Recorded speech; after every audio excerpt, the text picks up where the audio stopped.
Hello everyone, welcome back to my channel. आज हम बात करेंगे एक ऐसी पार्टी के बारे में जिसके बारे में आप ऑलरेडी ही बहुत कुछ जानते होंगे, भारतीय जनता पार्टी। पर आज हम बात करेंगे इसकी मूल संरचना और इसकी आइडियोलॉजी के बारे में। अगर प्रेजेंट की बात की जाए तो इसके प्रेसिडेंट हैं जगत प्रकाश नड्डा, जनरल सेक्रेटरी हैं BL संतोष, पार्लियामेंट्री चेयरमैन हैं नरेंद्र मोदी, लोकसभा लीडर हैं नरेंद्र मोदी, राज्यसभा लीडर हैं थावर चंद गहलोत।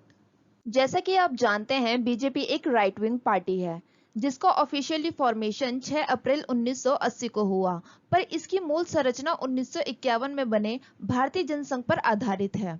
1977 में आपातकालीन स्थिति के बाद कांग्रेस पार्टी के अपोजिशन में कई पार्टीज ने मिलकर जनता पार्टी का निर्माण किया, जिसमें जनसंघ भी शामिल था।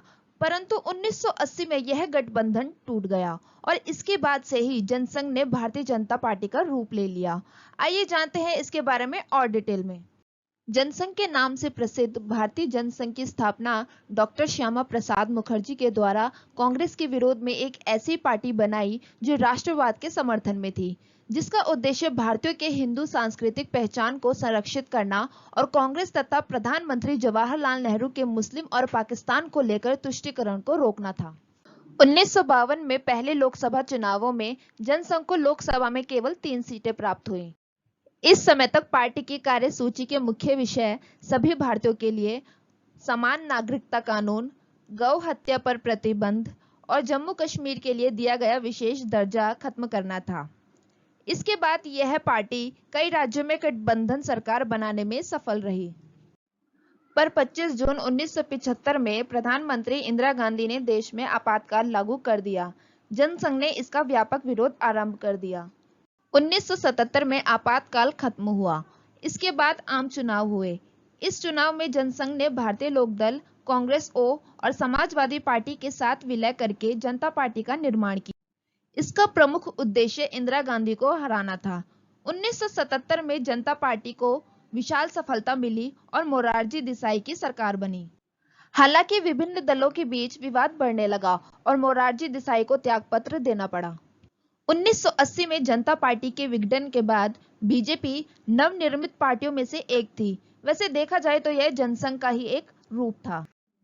1984 में श्री लाल कृष्ण आडवाणी को पार्टी का अध्यक्ष नियुक्त किया गया और उनके नेतृत्व में बीजेपी राम जन्मभूमि आंदोलन की राजनीतिक आवाज बनी और रथ यात्रा शुरू कर दी। 1996 में बीजेपी सबसे ज्यादा सीट हासिल करने वाली पार्टी बनी। हालांकि यह पार्टी अपना बहुमत साबित नहीं कर पाई और केवल 13 दिन के बाद ही उनकी सरकार गिर गई। 1998 के चुनावों में बीजेपी ने एनडीए बनाया, जो श्रीमानी अकाली दल, शिवसेना, AIADMK जैसी विभिन्न दलों का गठबंधन था। यह गठबंधन भी सिर्फ 1 साल तक चला और सरकार गिर गई। फाइनली 1999 के आम चुनावों में एनडीए बहुमत हासिल करने में सफल रही और श्री अटल बिहारी वाजपेयी देश के तीसरी बार प्रधानमंत्री बने।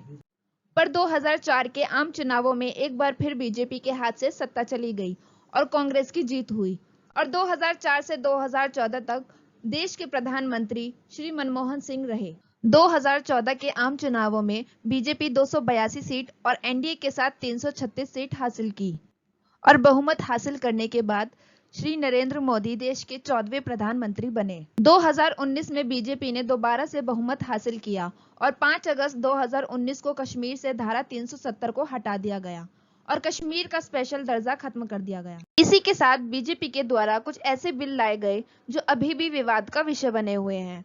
उनमें से एक है नागरिकता संशोधन बिल। अब देखना यह है कि अगले चुनाव में यह पार्टी बहुमत हासिल कर पाती है या नहीं। बात की जाए अगर आइडियोलॉजी की, तो इनकी आइडियोलॉजी हिंदुत्व पर बेस्ड है, जिसका उद्देश्य है हिंदू कल्चर या अपने एंशिएंट कल्चर को बढ़ावा देना। इसके अलावा यह पार्टी इंटीग्रल ह्यूमनिज्म पर बेस्ड है। यह कॉन्सेप्ट श्री दीनदयाल उपाध्याय जी के द्वारा दिया गया था, जिसका मकसद है ओन मॉडल ऑफ डेवलपमेंट, जिसका मतलब है अपना खुद का डेवलपमेंट मॉडल तैयार करना। Human being should be centre of development, व्यक्ति को विकास के केंद्र में रखना। इंडियन कल्चर और वैल्यूज को बढ़ावा देना। Means it's aim to transform India into a modern progressive enlightened nation which draws India's ancient culture and values. यानी भारत एक ऐसा राष्ट्र बने जो अपने एंशियंट कल्चर और वैल्यूज को ना भूलते हुए आधुनिक तरीके से अपना विकास भी कर सके। अगर आप और ऐसे ही इंफॉर्मेटिव वीडियोस चाहते हैं, so please do like, share and subscribe my channel. Thank you.